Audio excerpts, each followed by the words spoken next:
Also, another important issue is, as I said before, the Parks Department, the Parks Board has sole discretion over where those funds are spent.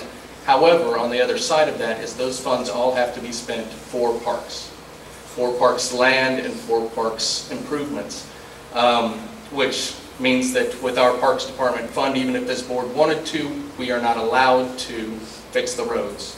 We're not allowed to fix the roads in front of my house, which just got done, by the way, and I appreciate that.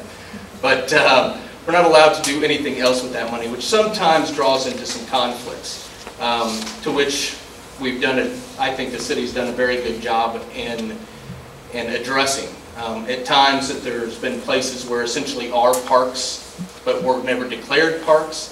And so for us to maintain them and cultivate them is actually illegal according to state law.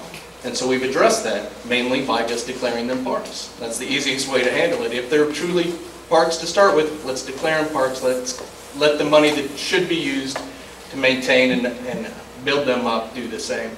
And I expect that to continue. When I first sat on the board, the school and the Parks Board weren't dealing well with each other. We were dealing with each other and we were progressing forward, but it seemed as though we were in an impasse. And very easily we sat down with the superintendent at the time and then the board at the time, and we jumped that hurdle, and now it is a very good and very unified front between the school and the Parks Department, which is really the easiest way to get some of these things done. It's very difficult for the parks to build on their own. When you're talking about all the different activities that we hold, such as basketball and baseball and soccer and tennis, all of those things, and swimming, all those potentially are leading into your high school sports. And so we've always felt that it's a good idea to get hand in hand with the athletic director.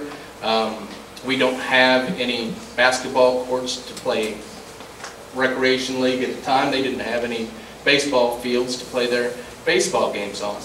So we worked hand in hand to work that out so that no one needed to spend more money. There's no reason to have 12 baseball fields because we need 6 and they need 6. We might as well just use the same 6.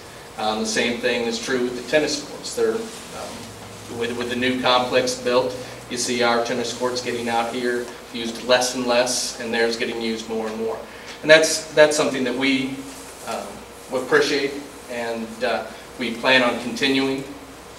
Also, the Board of Aldermen, while have no direct control over exactly what we spend our money on and exactly what direction the parks heads, there are times, we're in progress now of requesting from the aldermen some changes in some ordinances that affect the Parks Department.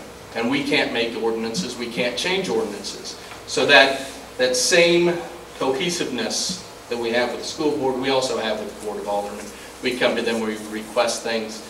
We couldn't sign off on the loan for the pool on our own. That's something the city had to do for us. So while we can decide that we would have the money to pay for the pool, that that's the only way it's getting paid, it was the city who's really got to go out on the line, put their name on the dotted line and say that we will be paying for it. And if it defaulted, it defaults on the city, because while we're all one, they are two separate entities. I think that's about all I have to say. I wasn't as cohesive as I'd like it to be. A little bit of hour thrown together, but if anybody has any questions, they're more than welcome to come to myself or Mr. Stockton in the back at the end of the thing, and I'll prattle on endlessly on any question you might ask. Thank you.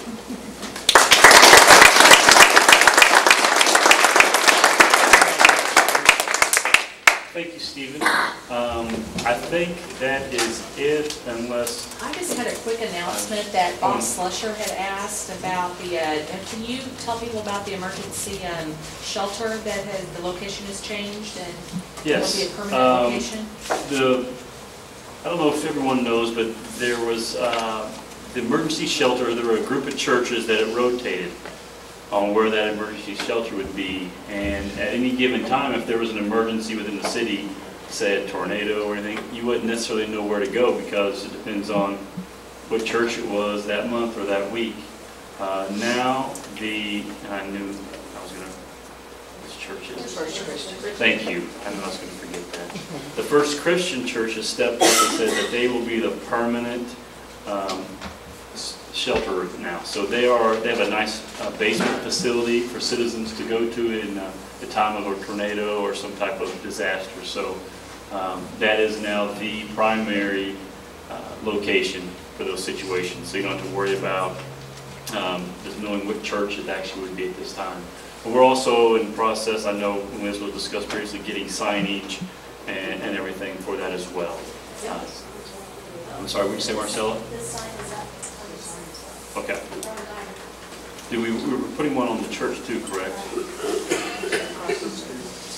So yeah, the signage is getting up, and so anything else?